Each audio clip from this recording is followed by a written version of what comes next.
அவன் தூக்கி போட்டு திரும்பி போகக்கூடிய அந்த ஸ்டைலை பாருங்கள். அந்த பவுன்சரு அதாவது காட்டெருமை தான் இவனுக்கு எல்லாருமே. அந்த காட்டெருமையை வந்து நம்ம ஊரில் இருக்கிற ஒரு எருமை கூப்பிட்டு வந்து பவுன்சராக வர வச்சிருக்கு பாதுகாப்புக்காக. இந்த பையனை தூக்கி குப்பை மாதிரி தூக்கி வீசுறதை நீங்கள் பார்க்குறீங்க. பெற்றோருடைய மனசு எப்படி இருக்குன்னு யோசிச்சு பாருங்கள். இவனு அவ்வளோ பெரிய அப்பா டக்கரா விஜய்? நான் கேட்குறேன், தெரியாமல் தான் கேட்குறேன். அவ்வளோ பெரிய அப்பா டக்கரா? அரிய மனிதர் நீங்கள், அபூர்வ பிறவி நீங்கள். எல்லாரும் வாயில் சாப்பிட்டா நீங்கள் வந்து பார்த்தீங்கன்னா வந்து வேறு வழியாக தான் நீங்கள் சாப்பிட்றாள். அப்படி இருக்கும்போது நீங்கள் என்ன செய்யணும்? இதை கண்ட்ரோலே பண்ண முடியலன்னா நீங்கள் அதை கட் பண்ணணும். இவ்வளோ மோசமாக வந்து நீங்கள் அப்போ நீங்கள் இதை இந்த மாநாடோ இந்த இதோடு நடத்துறதுக்கு உங்களுக்கு தகுதி இல்லை, அவ்வளோதான். அப்பட்டமான மனித உரிமை மீறல். தூக்கி வீசுறதை பார்த்தோமா இல்லையா? விஜய் மீது நடவடிக்கை இருந்தேன் சார். நான் அவ்வளோ பேர் அப்பட்டக்கிறேன்னு நான் கேட்குறேன். யாரா நீ? எங்கேருந்துடா வந்த நீ? மனுஷன் தான்டா நீ. அப்புறம் என்ன இல்லையா? அதுக்கு மேலே உனக்கு பாதுகாப்பு பிரச்சனை இருக்குன்னு நீ நினைக்கிறியா? நீ பனையூர்லேயே இருந்துக்க, ஒன்லி வீடியோ கான்ஃபரன்ஸில் போட்டுக்கோ, அவ்வளோதான்.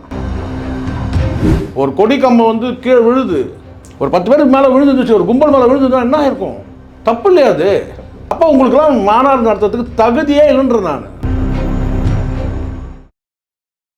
நேயர்களே வணக்கம். இன்று நம்மோடு நேர்காணல் பேசுவதற்காக அரசியல் மற்றும் சினிமா விமர்சகர் திரு சேகுவரா ஜெய்சங்கர் அவர்கள் நம்மோடு இருந்திருக்கிறார். வாருங்கள் அவரோட பேசலாம். சார் வணக்கம். வணக்கம் சார். வணக்கம் சார்.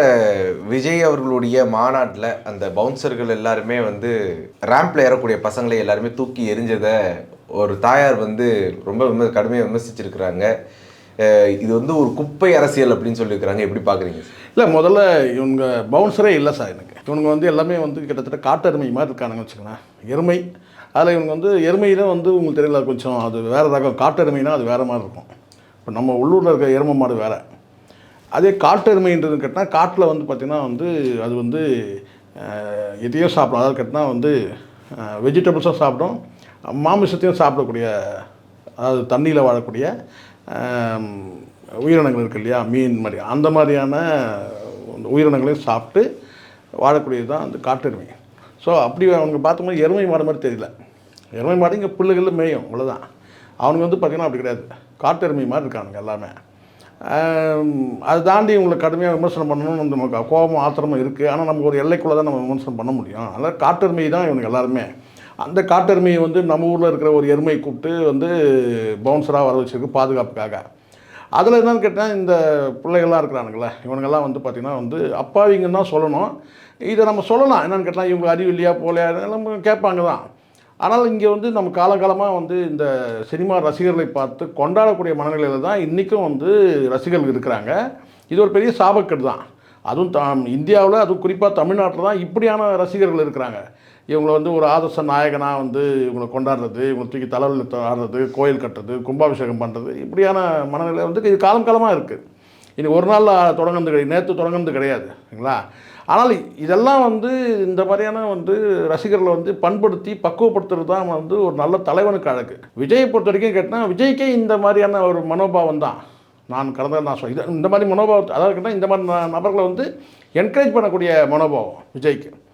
இப்போ பார்த்தீங்கன்னா நீங்கள் வந்து இந்த பையனை தூக்கி குப்பை மாதிரி தூக்கி வீசுறதை நீங்கள் பார்க்குறீங்க. பெற்றோருடைய மனசு எப்படி இருக்குன்னு யோசிச்சு பாருங்கள். பெற்றவங்க தாயோட மனசு எப்படி இருக்கும்? கிட்டத்தட்ட குப்பை தான். அவன் தூக்கி போட்டு திரும்பி போகக்கூடிய அந்த ஸ்டைலை பாருங்கள். அந்த பவுன்சரு கிட்டத்தட்ட காட்டெருமையே தான் வச்சுங்க. அவன் தூக்கி போட்டுட்டு எப்படி கலந்து போகிறான் பாருங்கள். ஒரு காட்சி நான் பார்த்தேன் சார், அந்த இணையத்தில் வந்த காட்சி. ஜூவில் வந்து பார்த்திங்கன்னா யானைகள் வசிக்கிற அந்த இதில் வந்து பார்த்திங்கன்னா அந்த வளாகத்துக்குள்ளே ஒரு குழந்தை வந்து மேலேருந்து தவறி வந்து விழுந்துருவான் உள்ளே. அதை வந்து அந்த யானை வந்து என்ன செய்யணும்னு கேட்டால் அப்படியே தும்பிக்கையில் தூக்கி அழகாக தூக்கி அப்படியே மேலே தூக்கி அப்படியே வெளியில் விட்டுரும். அதை பெற்றோர்கிட்ட ஹேண்டில் பண்ணும் பத்திரமா. அப்படியே தூக்கி உள்ளே விழுத எல்லோரும் என்ன நினைப்பாங்க? ஐயோ தும்பிக்கையில் அடிச்சிருமோ மிதிச்சிருமோ அப்படின்னு நினைப்போம்.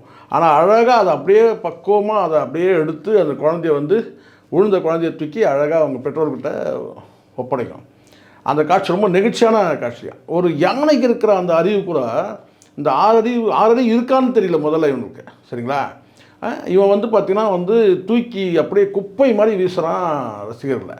நீங்கள் பவுன்சரை வச்சுருக்கிறது எதுக்குன்னு கேட்டிங்கன்னா ஒரு தடுப்பு நடவடிக்கை தான். தடுக்கலாம், வரக்கூடிய நபரை தடுக்கலாம். அவனை தூக்கி குப்பை மாதிரி வீசுறதுக்கு உனக்கு யார் அதிகாரம் கொடுத்தது இவனுக்கு? நான் கேட்குறேன். இவனு அவ்வளோ பெரிய அப்பா டக்கரா விஜய்? நான் கேட்குறேன், தெரியாமல் தான் கேட்குறேன். அவ்வளோ பேர் அப்பா டக்கரா ஒரு பவுன்சராக இருக்கிறவங்க கொஞ்சம் கடுமையாக தான் சார். கடுமையான்றது கிடையாது சார், இது தப்பு சார். இது நீங்கள் தடுக்கலாம் சார், நீங்கள் தடுக்கலாம்.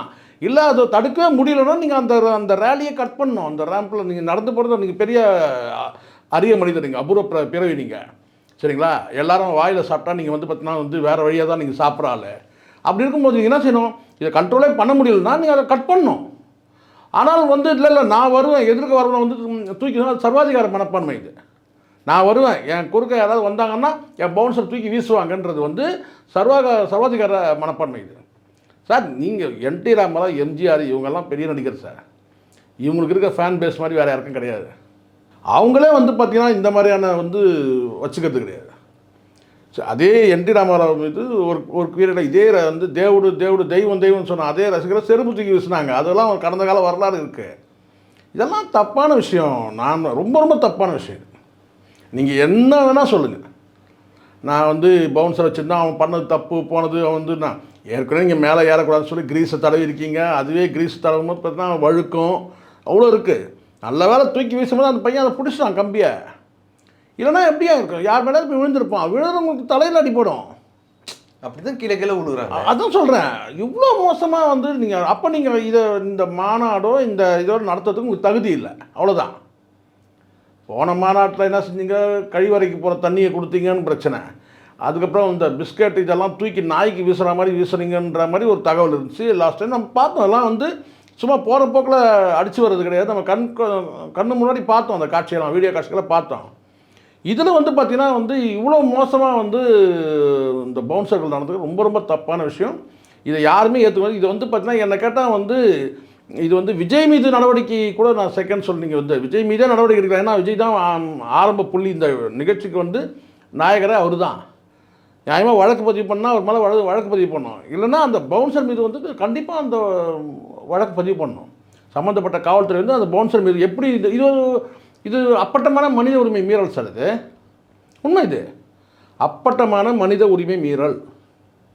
தூக்கி வீசுறதை பார்த்தோமா இல்லையா? அப்போ இதெல்லாம் பார்த்துட்டு வேடிக்கை பார்த்துட்டு இருக்குமா என்ன மனித உரிமையான? நான் கேட்குறேன், எதுக்கு மனித உரிமையான? ஒரு மனிதாபிமானம் இல்லாமல் வந்து பார்த்தீங்கன்னா தூக்கி குப்பை மாதிரி வீசுகிறான் சார். அடிப்பட்டது படலான்லாம் வேறு விஷயம். சரி, அது மாதிரி நடந்துக்கூடாது இல்லை? அப்போ நீங்கள் இவங்களாம் சட்டத்துக்கு கட்டுப்பட்டு இவங்க இல்லையா? இவங்களாம் சட்டத்துக்கு அப்பாற்பட்டவங்களா? விஜய் இந்த பவுன்சர்லாம் சட்டத்துக்கு அப்பாற்பட்டவங்களா? நடவடிக்கை எடுக்கணும். இப்போ இது எல்லாத்தையும் வந்து பார்த்தீங்கன்னா காவல்துறை வேடிக்கை பார்க்கும், மனித உரிமை ஆணையம் வேடிக்கை பார்க்கும், நீதிமன்றங்கள் வேடிக்கை பார்க்கணும்னா அப்போ இவங்க வந்து சட்டத்துக்கு அப்பாற்பட்ட மனிதர்கள் ஆகிடுறாங்கல்ல. விஜயோட பவுன்சரை சொந்தமாக பாதுகாப்பு வச்சுக்கலான்னு இங்கே எதுவுமே வந்து எல்லாருமே வந்து நமக்கு பாதுகாப்பு அளிக்கக்கூடியது யாருன்னு கேட்டிங்கன்னா காவல்துறை தான். அதை தாண்டி உன்னுடைய தற்காப்புக்காக நீ வச்சுக்கிறேன்னு சொன்னால் அவங்களை தடுக்கிறதுக்கு மட்டும்தான் உங்களுக்கு வந்து உரிமை இருக்குது. உங்களை கிட்ட வராமல் நீங்கள் ஒரு வளையம் போட்டு உங்களை தடுக்கலாம், அவ்வளோதான். அதுக்கு தான் அவ்வளோ பெரிய உருவத்தை வளர்த்து வச்சுருக்குது. ஆனால் அவனை தூக்கி வீசுறதுக்கோ அடிக்கிறதுக்கோ உரிமை கிடையாது. இது அடித்ததை விட ஒரு படி மேலே. எனக்கு இன்னொரு கேள்வி வருது சார். என்னென்னா, முதல்ல ஒரு அரசியல் பொதுக்கூட்டத்துக்கு ஒரு மாநாட்டுக்கு எதுக்கு ரேம்பாக்கு? அதுதான் அழகி போட்டு நான் என்ன சொல்கிறேன், அதுதான் நான் ஷோ காட்டுறது தானே சார். இது ஷோ காட்டுறது தானே. இது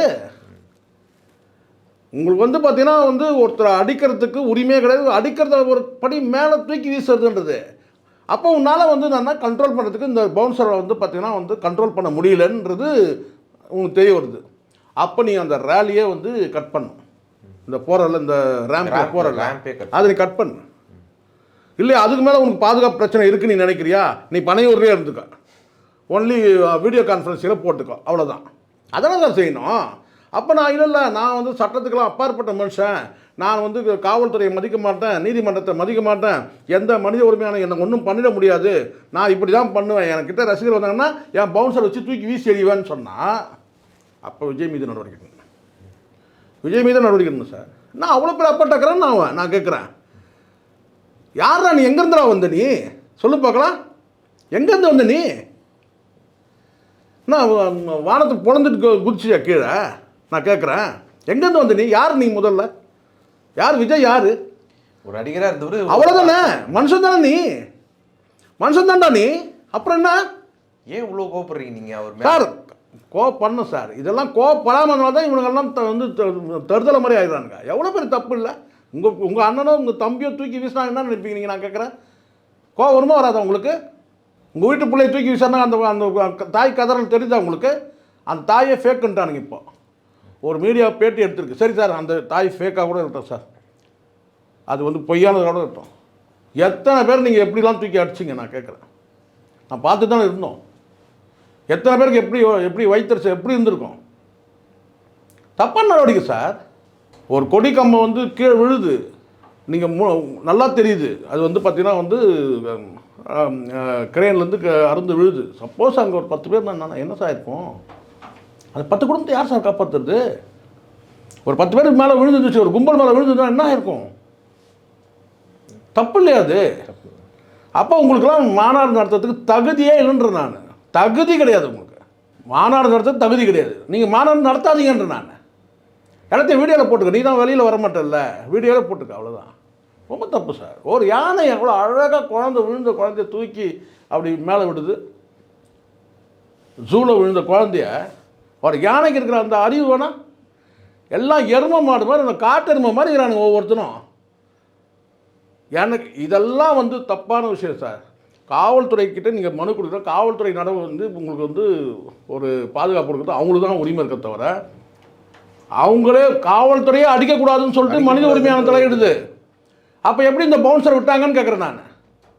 இந்த பவுன்சர் மீது நடவடிக்கை எடுக்கணும், மனித உரிமையான நடவடிக்கை எடுக்கணும். அப்போ தான் சரியாக இருக்கும். அப்போ தான் இன்னொரு தடவை நடக்காது இது மாதிரி.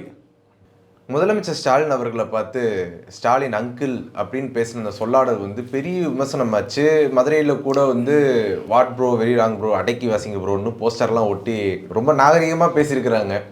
ஆனால் இவருடைய சொல்லாடலை பற்றி தாவேக்காவனுடைய ஆதரவாளர்கிட்ட கேட்டப்போ அவங்க என்ன சொல்கிறாங்கன்னா, உறவு முறை வச்சு கூப்பிட்றது என்ன அவ்வளோ பெரிய தப்பா, மாமான்னு சொல்கிறது என்ன அவ்வளோ பெரிய தப்பா அப்படின்ற மாதிரி அவங்க கேட்குறாங்க. எப்படி பார்க்குறீங்க சார்? முதல்ல ஒரு விஷயம் நல்லா கேட்டேன். ஒரு முதலமைச்சர் பதவியில் இருக்கிறவங்க வந்து நீங்கள் மாண்புமிகு முதல்வர்னு சொல்லிட்டு அழைக்கிறது தான் சரியானதாக இருக்கும். நான் முதலமைச்சர்கிட்ட போயிடுறேன். மாண்புமிகு முதலமைச்சர் அப்படி தான் நம்ம வந்து அழைக்கணும். சரி, அரசியலுக்காக நீங்கள் வந்து பேரை சொல்கிறீங்கன்னு வச்சுங்களேன். திரு ஸ்டாலின் அவர்கள் சொன்னால் நீங்கள் எவ்வளோ பெரியவராக இருந்தாலும் திரு ஸ்டாலின் அவர்களே சொல்லிட்டா முடிஞ்சிச்சு.